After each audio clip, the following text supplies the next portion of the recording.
Vamos esperar a Raquel entrar aqui na tela para a gente começar a nossa interação com ela. Olá, Raquel, bom dia. Bom dia, tudo bom? É um prazer estar aqui com vocês. Eu que agradeço o convite. Muito obrigado por aceitar o nosso convite e estar aqui disponibilizando aí do teu tempo, do teu conhecimento. A Raquel Muniz, que vem lá do Future Labs, né, Raquel? E vai nos brindar um pouco falando de inteligência estratégica. É um fechamento da nossa atividade da manhã, falando de inteligência emocional e agora a inteligência estratégica que abraça esses outros dois temas, né? Tá contigo então, Raquel. Então, bom dia a todos. Com grande prazer que a gente se encontra aqui no meio desse evento fantástico, né, que está ocorrendo aí na tela de cada um que está podendo nos acompanhar aí nessa manhã de sábado e ao longo de todo o dia. Então, eu fui convidada para conversar com vocês um pouco sobre inteligência estratégica, né, na sequência aí das palestras da Fernanda e da Luciene. Eu vou falar, então, um pouco sobre inteligência estratégica, saindo um pouco dessa linha mais individual e de personalidade e comportamental, e indo para um olhar um pouco mais de negócios, né, e organizacional. Então, vou conversar com vocês a respeito dessa temática, que na verdade dá um nome ao nosso laboratório, que é o IA Future Lab, né? Então, esse nosso laboratório, ele é sediado na Escola de Administração da Federal do Rio Grande do Sul. Nós somos um grupo de pesquisadores, né, professores e também consultores, que trabalham e estudam, pesquisam elementos relacionados ao horizonte organizacional futuro, né? Trabalhamos com capacitação, com pesquisas, extensão e consultoria sobre essa temática. Não vou me apresentar, eu já vi aí que amplamente vocês trouxeram essas informações, então só vou passar rapidamente para mostrar o nosso laboratório, a nossa equipe que trabalha com essa temática que eu vou trazer aqui para vocês. Nós estamos baseados na Escola Francesa de Inteligência, que é encabeçada pelo nosso professor seminal nessa temática, que é o professor Humbert Lescar, que é na Universidade de Grenoble-Alpes, na França. Então, esses elementos que nós trabalhamos e que eu vou apresentar aqui para vocês hoje, estão todos voltados ao que foi desenvolvido na França, né, ampliado para a Europa e há mais de agora 20 anos nós trabalhamos com essas questões aqui no Brasil. Então, o que eu preparei para conversar com vocês aqui hoje é sobre inteligência estratégica para a construção de futuros, né, bastante alinhado aí à temática do evento. Inicialmente eu trago uma provocação para vocês em relação ao nosso ambiente, né, ao contexto no qual nós estamos inseridos, né, tanto um contexto social, né, inserido não somente nas questões da pandemia agora, como outras mudanças digitais que já vinham tomando força, né, e que agora com a pandemia acabaram tomando uma velocidade ainda maior. Especialmente na indústria farmacêutica, né, que é aqui o pilar desse evento, a gente sabe que ela vem experimentando alterações profundas nos ambientes, né, e que todas essas alterações, as mais diferentes fontes, contribuem muito para acirrar a competitividade, a abertura econômica, né, toda a questão também de liberação de preços dos medicamentos, a aprovação de leis de patentes, né, a promulgação da lei dos genéricos, que foi regulamentada agora já há mais tempo, mas são mudanças que, de uma forma incremental, vão trazendo uma situação, um contexto que nem sempre a gente tem ele sob controle, né? Então a gente está inserido num mundo, né? Talvez vários de vocês já conheçam essa sigla, mas é um ambiente VUCA, com muita complexidade, né, com grande velocidade de mudança, o que acaba trazendo muita incerteza, né, falta de clareza sobre como orientar nossas decisões, e traz também um elemento de ambiguidade, porque falta clareza sobre como se posicionar em relação a esses elementos. Em um contexto organizacional ou de negócios, né, isso acaba tendo um grande impacto, porque muitas vezes a gente é tomada de surpresa, né? Então a gente acaba tendo que enfrentar e mudar, mesmo que isso possa doer. Então, reconhecer esse ambiente complexo, cheio de mudanças, né? É um primeiro passo que acaba exigindo um certo nível de monitoramento, né? Acompanhar esse contexto, essas mudanças, essas evoluções, exigem por parte dos indivíduos e das organizações, né, um processo que é o que a gente chama de inteligência estratégica. Então, esse processo de inteligência estratégica que conduz, né, esse monitoramento, ele acaba trazendo também um desafio, que é a gente identificar que ambiente eu preciso monitorar, reconhecendo os nossos limites e sabendo que a gente não consegue monitorar tudo o tempo inteiro, né? Então, quando a gente fala de processos de inteligência, a gente parte de um princípio de identificar qual é o ambiente, afinal, que eu preciso monitorar, né? E a resposta para isso é que o ambiente que eu vou monitorar depende muito de quem eu sou, aonde eu estou posicionado, né? E quais são essas relações que eu desejo estabelecer nesse ambiente no qual eu estou atuando. Então, a gente fala aqui de ambientes pertinentes a quem somos e onde estamos. Podemos aqui citar exemplos como pode ser um ambiente demográfico, de comportamento, né? Pode ser um ambiente mais voltado à tecnologia, ambiente sociocultural, econômico, político, legal, enfim, a gente tem várias vertentes aí, e é a partir disso que a gente precisa se posicionar. Para monitorar esse ambiente, que é amplo, né, tem uma velocidade incrível aí de alterações, que traz todas essas mudanças, a gente precisa de um processo de inteligência, né? E para falar um pouco sobre isso, eu vou tentar muito rapidamente trazer aqui alguns fundamentos, né, que embasam a nossa escola, que é a questão da inteligência estratégica, antecipativa e coletiva. Inicialmente, então, falando sobre a inteligência, essa palavra que vocês já ouviram tanto falar hoje, né, e que eu trago aqui num contexto bem mais organizacional. A inteligência é uma palavra que vem do latim, né, e ela significa, a partir lá dos elementos seminais, liger ou leger, saber escolher, saber eleger entre diversos elementos, e num segundo momento, a questão do intel, que vem para mostrar que é necessário não somente escolher elementos do ambiente, mas também estabelecer relações entre eles, né? Então, a inteligência é esse somatório de uma capacidade de perceber no ambiente sinais que podem ser pertinentes para a minha empresa e, ao mesmo tempo, desenvolver uma capacidade, e aqui entra muito o lado humano, de estabelecer relações significativas entre esses elementos. Nesse sentido, a gente traz, então, esse conceito, né, de inteligência estratégica, que abarca N outros tipos de inteligência, a exemplo aqui, inteligência tecnológica, inteligência social, inteligência competitiva ou de mercado, e que nesse todo acaba permitindo que a organização que possui processos instalados e sistematizados possa estar atenta ao que acontece no seu ambiente. O meu segundo pilar aqui é o elemento da estratégia, né? Então, o elemento de estratégia está muito voltado para a construção de futuros.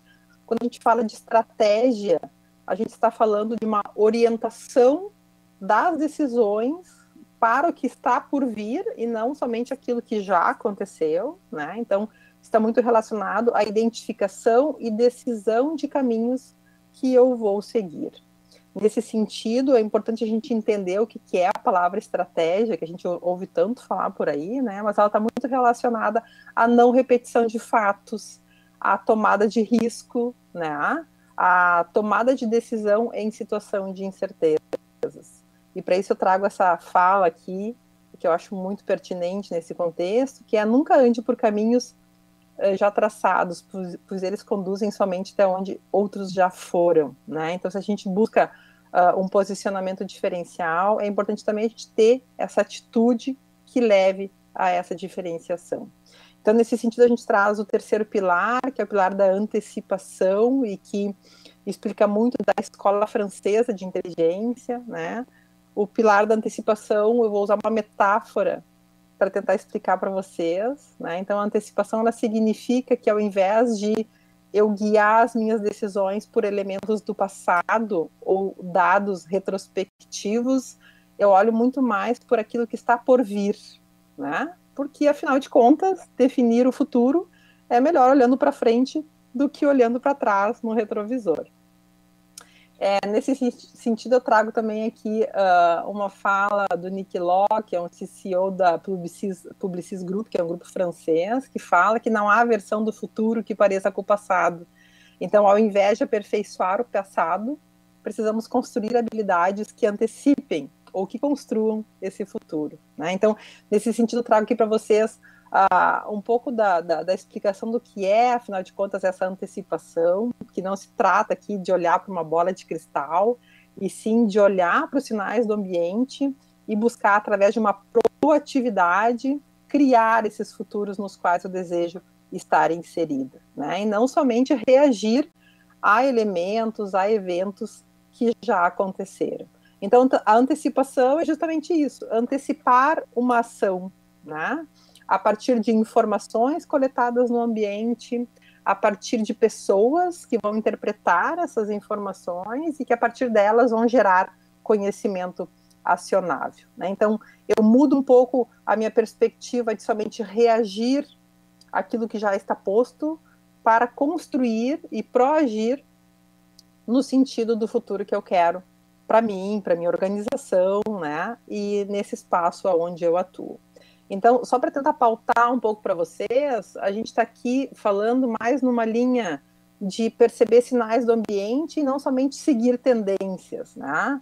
Não que as tendências não sejam importantes, porque elas vêm com uma força gigante e a gente acaba tendo que se adaptar àquilo que o mundo traz, né? De uma forma bastante global, mas a gente também acredita num olhar um pouco mais qualitativo, baseado em sinais fracos. Então, eu trago aqui esse conceito que é um conceito muito trabalhado na nossa escola, né? É um conceito que traz muito a percepção de pequenos elementos informacionais que podem falar sobre uma potencial mudança ou um estado novo que ainda está sendo construído. Então, a gente fala muito mais de evidências do ambiente que, num primeiro momento, podem parecer somente singelas, né, mas que por trás podem trazer ou grandes ameaças ou mesmo trazer boas oportunidades. Então a gente fala aqui dessas manifestações precoces desses eventos, nesse caráter de informações antecipativas que precisam de um entendimento, de uma interpretação para gerar significado e converter isso para a estratégia organizacional. Então a gente parte de pequenos ruídos e sinais no ambiente para a construção de um entendimento através do olhar das pessoas, né, e entendimento daquilo que está por vir. Nesse sentido, trago o meu quarto e último pilar, que é o pilar da inteligência coletiva, né, e aqui muito no sentido da importância da construção de um entendimento gerado pelas pessoas, né, que cada qual com as suas expertises, conhecimentos, habilidades, vão somar um pedacinho no entendimento desse ambiente, né? Só que para isso a gente precisa de uma mobilização efetiva dessas competências. Então aqui a gente está falando de habilidades, né, habilidades humanas, aqui em contraponto com esses elementos todos mais automatizados, que a gente tem visto se propagarem muito por aí, né? Então a gente defende muito um olhar humano sobre esse ambiente através de percepções, através de criações de sentido, associações colaborativas, né? Que juntos vão gerar aí ambientes de aprendizagem e alimentar esse processo das organizações.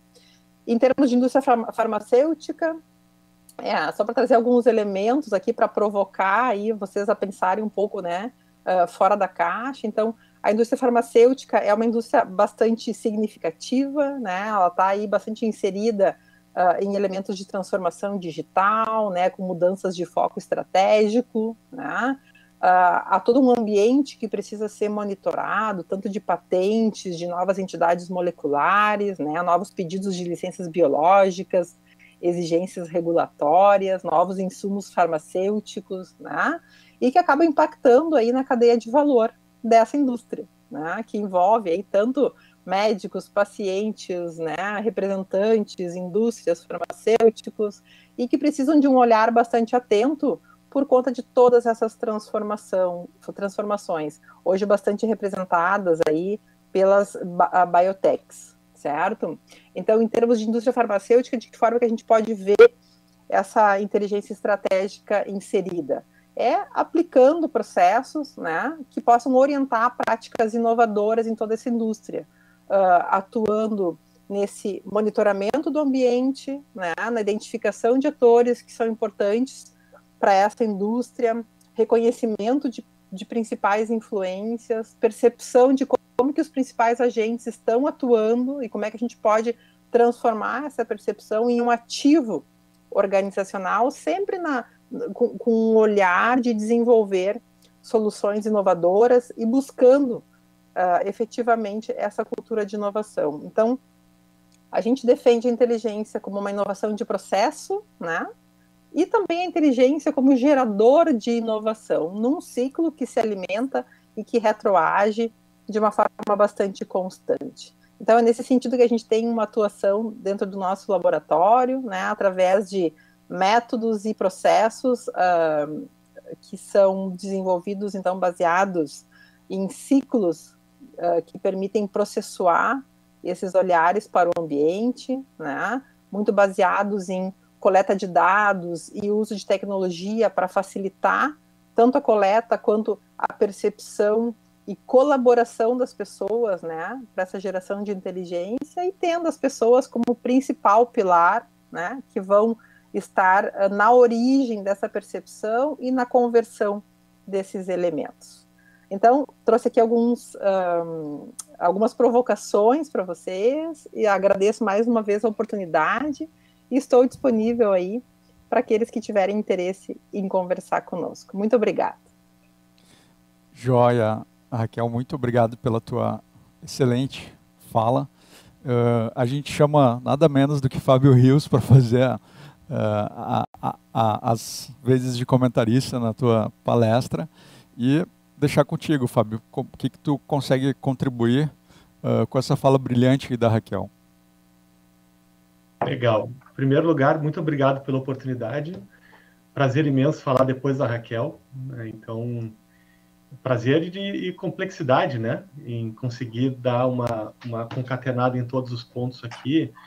Eu acho que tem algumas questões que chamam muito atenção, né, na fala da Raquel, que eu gostaria de reforçar e trazer uma visão um pouco, talvez até prática, né, de como que a gente se depara com isso no dia a dia. Tem alguns pontos que a Raquel trouxe aqui que eu acho que vale a pena destacar, né? A questão da inteligência, né, que está muito ligada ao processo de utilizar a nossa capacidade cognitiva para interpretar um determinado contexto e, a partir dessa interpretação, conseguir agir, né? Mas essa capacidade de interpretação, ela não nos permite ir a lugar nenhum se não houver uma estratégia bem construída. Então, esse é um segundo ponto importante, um segundo elemento importante que a Raquel trouxe para a gente, que acho que é importante ressaltar aqui, ou seja, não adianta nada a gente analisar o ambiente sem a gente ter um objetivo. O que nós queremos, né? Como player do setor, como uma farmácia, né? Como uma indústria mesmo, né?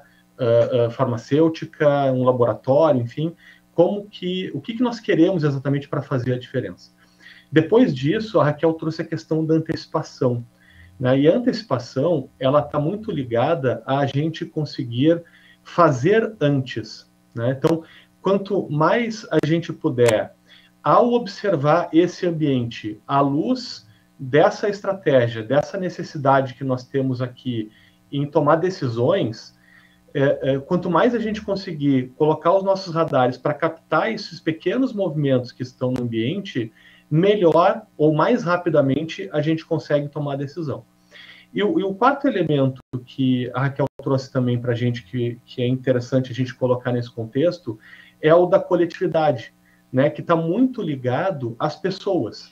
Ou seja, se nós não tivermos pessoas que permitam nós cobrirmos aquilo que o ambiente pode estar nos oferecendo de sinais, aquilo que está posto como sendo estratégia dentro daquele nosso negócio, né, dentro daquele desafio mercadológico que nos deparamos, a gente vai ter mais dificuldade, né? Ou seja, a interpretação de apenas ela vai ser menor e pode ser que ela traga vieses se a gente fizer isso comparado com mais pessoas. E aí, para tangibilizar um pouco isso, pessoal, para todo mundo aqui, eu não sei se vocês recordam, mas assim, no início dos anos 2000, o Sebrae começou a fazer um movimento muito grande no país, algo que já vinha acontecendo antes, mas o Sebrae foi altamente contributivo nesse processo, que foi o olhar para os arranjos produtivos locais, né? Essas APLs, né, elas conseguem mostrar capacidades, né, que estão reunidas em clusters, né, em grupos, em determinadas localidades, e muitos desses arranjos produtivos locais que foram apoiados pelo Sebrae e desenvolvidos em todo o Brasil estão muito ligados também à indústria farmacêutica, né? Então, me lembro de alguns clusters muito importantes, assim, em torno de farmácias de homeopatia, por exemplo, que viraram muito referência, inclusive em eventos nessa época. Depois disso, o que acabou ganhando um corpo muito interessante foi passar a utilizar justamente esses conceitos do planejamento estratégico, da inteligência, da antecipação e a coletividade dessas APLs para que isso pudesse levar melhores condições de interpretação do ambiente para fazer com que a APL pudesse trabalhar melhor. Então, esse foi um aspecto que tangibilizou muito, tirando um pouco dessa percepção de que a inteligência e a capacidade de tomar decisões mais bem embasadas, elas só são permitidas ou elas só são viáveis em grandes organizações, né? Isso não é realidade, ou seja, isso não é verdade. A gente consegue, sim, em pequenos contextos também. Então, o contexto lá de uma farmácia de bairro, eu consigo entender qual é a dinâmica de aquisição, de compra dos meus clientes em relação àquilo que eu vendo. Eu consigo mapear o que existem de ofertas de farmácias competidoras, etc., dentro daquela minha região, daquela minha localidade. Eu consigo avaliar, por exemplo, numa análise de ambiente, quais podem ser as mudanças de comportamento que podem me levar a depender ou a buscar oportunidades maiores em um ou outro espaço daquilo que eu proporciono.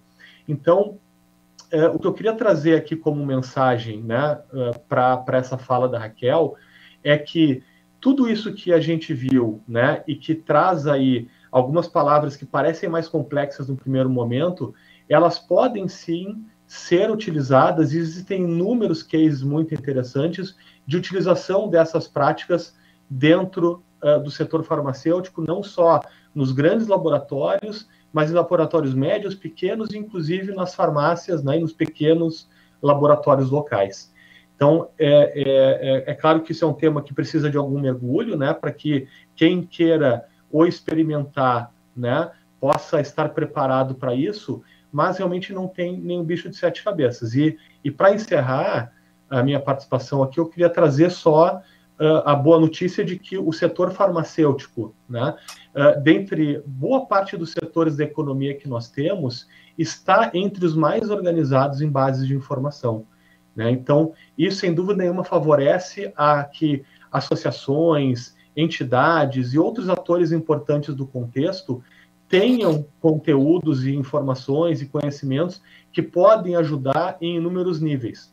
Então, para quem quiser experimentar e aplicar esses conceitos no seu dia a dia, sem dúvida nenhuma que não é algo de outro mundo, e é algo que, inclusive, o próprio ambiente de negócios do setor farmacêutico é extremamente favorável e permite proporcionar bem. Então, acho que atendi o tempo aqui, né, para não passar demais. Fico à disposição aí de todos também para as interações eventuais. Joia, excelente. Obrigado pela oportunidade mais uma vez. Excelente, Fábio, chamar aqui para a conversa Raquel de novo. Foi bem esclarecedor, acho que a gente vem de uma sequência agora nessa manhã, onde a gente trabalhou primeiro a inteligência cognitiva, depois a inteligência emocional, e agora como que a gente usa isso na inteligência estratégica, né, Raquel? E resumindo aqui as perguntas que chegaram, em razão do nosso tempo também, a gente está vivendo, a gente tem duas realidades que estão postas, né? O mundo, a gente está se encaminhando para pós-pandemia, né, já da metade para o final. A gente ainda tem um caminho evidente aí até ter a vacina disponível e a gente conseguir fazer a imunização da população. E a gente tem também do outro lado o Big Data, né? Uma enormidade de informações, de dados que geram informações, e as pessoas estão perguntando como que a gente traz isso para a realidade de uma forma que eu consiga utilizar a inteligência estratégica e me aproveitar de todo o aprendizado que a gente está tendo nesse ano de 2020 e me preparar para os próximos anos. Pedir para vocês dois aí comentarem juntos. Excelente pergunta, né? Quando a gente fala aí de inteligência, a gente não pode desconsiderar toda essa avalanche informacional aí que o Big Data dia a dia, né, acaba nos colocando aí e pedindo algum tipo de enfrentamento. Mas o Big Data, na origem, o que ele é? Ele é um conjunto de dados não estruturados, né? E através de processos a gente consegue começar a olhar para eles e pensar elementos, né, que mesmo não estruturados na base, podem permitir, através de processos, e aqui é uma palavra-chave, eu tenho certeza que o Fábio vai concordar comigo, se nós temos processos estruturados, o que isso significa? Significa uma sequência, né, de atividades ou de olhares que permitam, mesmo com essa avalanche informacional, captar alguns desses elementos que vêm até nós, né, através desse Big Data. Claro que a gente não vai considerar todo um conjunto informacional, para isso a gente vai estar trabalhando com outro tipo de inteligência, né, que vai automatizar alguns processos, com alguns alertas que capturam informações a respeito de atores, né, de stakeholders importantes para a minha indústria, ou de temáticas importantes para o meu negócio, mas eu consigo, mesmo através desses conjuntos informacionais gigantes, perceber sinais, né? Que sinais são esses? São informações que dizem respeito àquilo que é importante para a minha estratégia. Então, de novo, aqui eu tenho que estar ciente do que eu estou olhando, né? Quais são as minhas principais necessidades de informação, para que, ao olhar para esse ambiente, o meu filtro também seja direcionado, né? Então, como o Fábio disse, a gente não está aqui falando de grandes sistemas implantados, a gente está falando de olhares de pessoas, né? Então, para dar um exemplo, quando eu falo de Big Data, eu posso estar navegando na internet ou conversando com alguém num bate-papo, né? Ou escutando alguma informação, mas se aquela informação diz respeito a algo que é importante para mim, ou para minha empresa, ou para o meu negócio, ou para o contrato que eu estou seguindo, eu vou capturar essa informação, trazer ela para o ambiente organizacional, que vai se somar como uma pequena peça de um quebra-cabeça maior, né?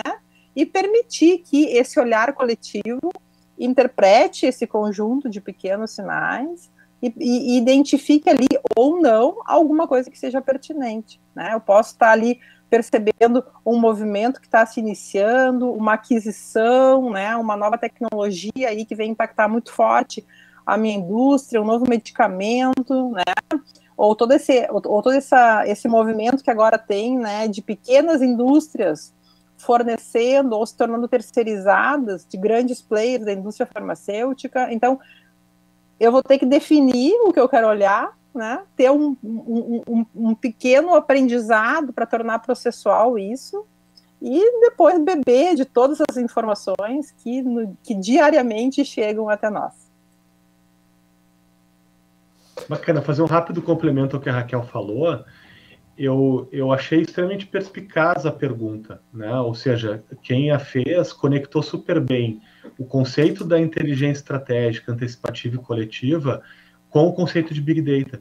Né? Na realidade, o Big Data ele tem essa relação direta que a Raquel mencionou, ou seja, é o tratamento de grandes volumes de informações não estruturadas, e que, na prática, o que fez viabilizar foi o acesso mais simplificado das tecnologias, né? Processamento em nuvem, né? Então, softwares em memória, essas são as iniciativas tecnológicas que habilitaram isso.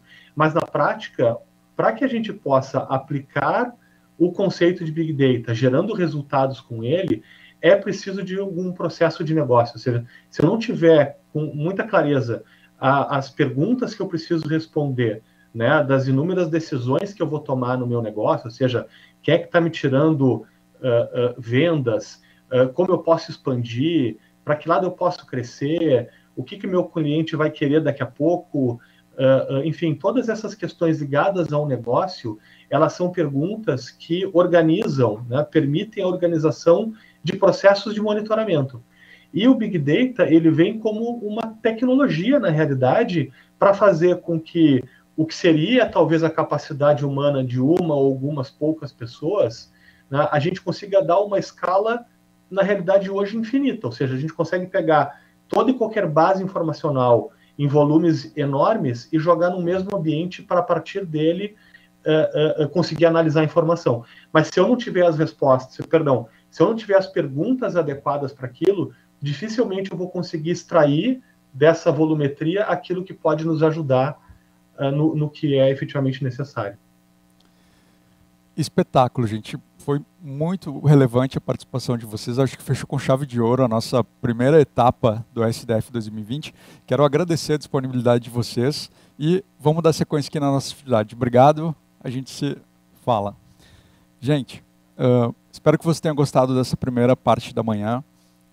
Nós preparamos com muito carinho e dedicação esses temas que são extremamente relevantes nesse momento que a gente está vivendo no Brasil e no mundo. Acho que os nossos times de convidados, de palestrantes e comentaristas conseguiram deixar esse tema de uma forma leve, fácil entendimento e principalmente a adaptabilidade disso para a nossa prática profissional.